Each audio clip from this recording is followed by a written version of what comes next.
Um, Hello everyone, good evening, and we shall be starting from where we stopped last time. And today's section, I'm going to be taking you through data exploration and data cleaning. Basically, data cleaning, this is the first stage of model development here.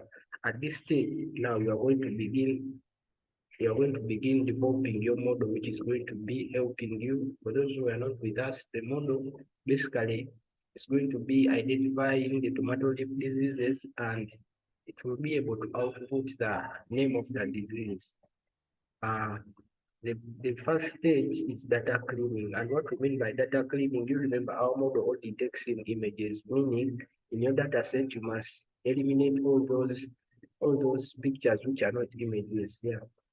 And for me, I only use images with the JPG extension to train the model.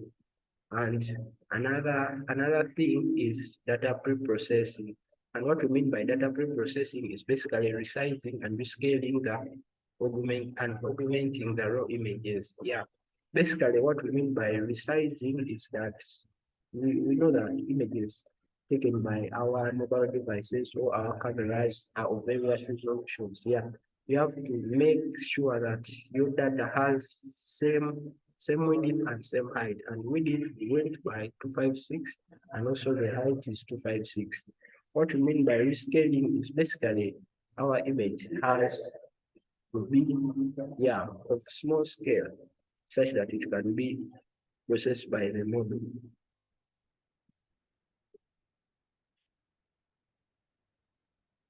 And the next stage is splitting the data.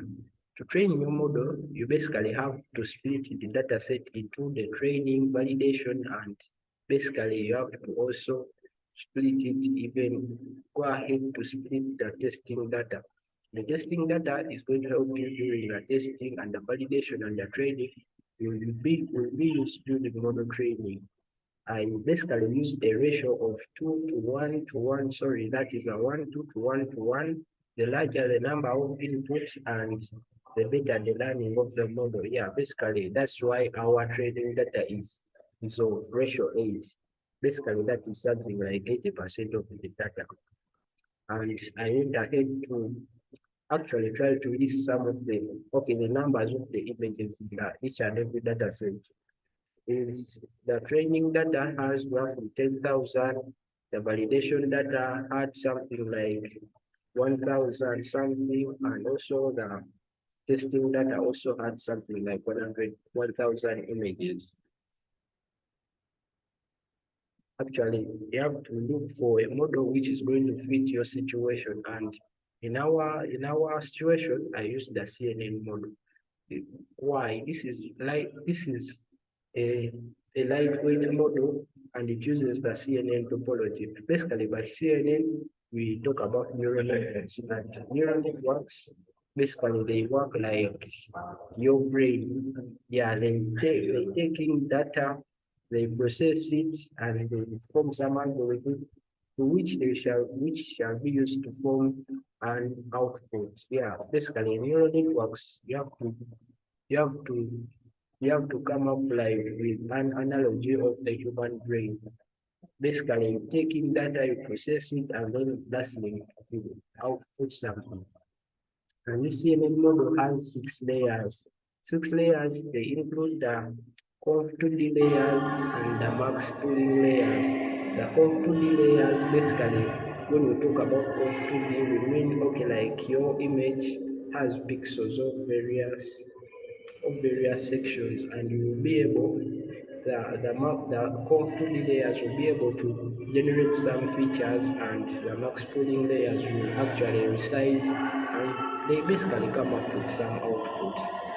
Yeah, which and that output, it will be mapped based on the input. um, I used also the Adam optimizer to effectively converge the networks in order to ensure minimum validation loss.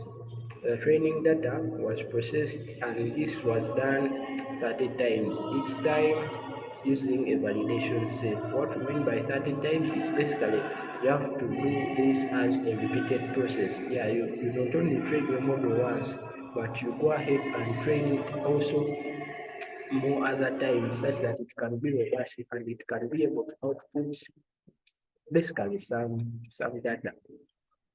And hyperparameters and parameter tuning, this is this this one here on my left hand side is basically the model summary, and these ones are the conv2d layers and the max pooling layers that I was talking about, and all of them have various parameters, and these parameters was done by hyperparameter tuning. And hyperparameter tuning, basically I use some random search method, and this enabled me to finally come up with the possible combinations of digits which will provide an accuracy which shall be output by the model. Yeah. And these parameters, they basically help us to give weights to each and every neural network. Let's continue.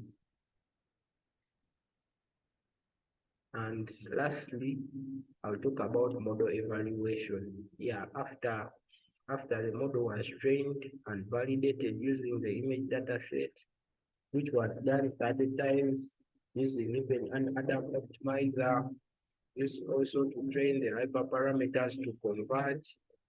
And basically, this is what I happened to come up with. And this one here, this first graph, as you can see, the title is about validation and accuracy, and also the second one is about training and validation goals.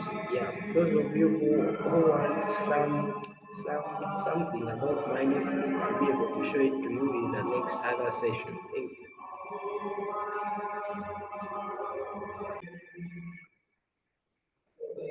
Thank you for listening. Now, let's go back slightly to the first slide. And I forgot, and I want to tell you about data analysis. Data analysis, basically, you have to draw some heat maps, which are graphical representations, and these ones help to display the visual behavior of data by location, and they can either be used from the location of a map or even on the web page. Yeah, but actually, for the part of data analysis, I wasn't able to do it on my model since I don't have any numerical values, and my model basically uses images. Yeah, that's it. Thank you.